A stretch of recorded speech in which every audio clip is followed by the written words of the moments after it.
Here are the top 5 things that I watched in September 2025. Marvel Zombies is set in an alternate Marvel universe where zombies exist. Overall, this is a really well done show which just keeps escalating and escalating. I was not expecting the main protagonist of this show to be Miss Marvel, and I like how one of the most happy and wholesome superheroes in the MCU is put through absolute hell in this show, and that strong contrast does kind of work. I'm not a massive fan of the what if art style, but there are some insane moments in here where the animation turns hand drawn, and it seems to take a lot of inspiration from anime, which is just great to look at. The Naked Gun is about Detective Frank Drebin's son, Frank Drebin Jr., trying to solve a mystery. I watched the original trilogy of films before this, and I thought that Liam Neeson had big shoes to fill, as Leslie Nielsen is just one of the great comedic actors, but he really managed to pull off this role, and it's nice seeing him do a role as comedic as this and play it so straight. Some of the gags in here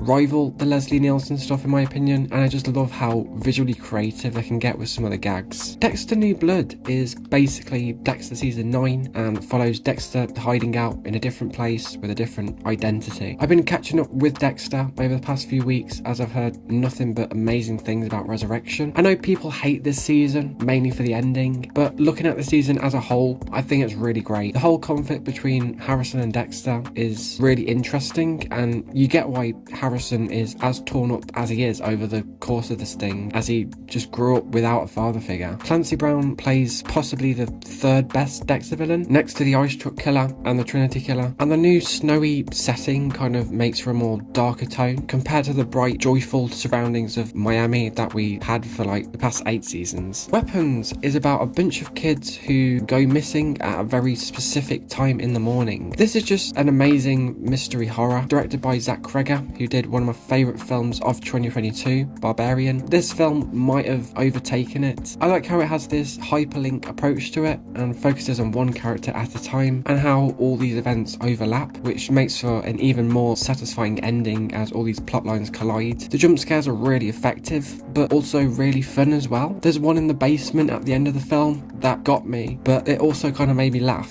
which a lot of moments in this film do. It scares you and then it kind of relieves you with this little bit of comedy, or vice versa, and it's great. I decided to rewatch the original trilogy with my brother as he hasn't seen anything Star Wars related before. I kind of like viewing this film as a standalone sci-fi epic, as the people behind this didn't know this would turn into a gigantic franchise with a bunch of sequels, and it's crazy to think that George Lucas thought of this insane world and characters and actually managed to put it in a film and have it work as well as it did. A lot of people also say that he has undiagnosed autism, but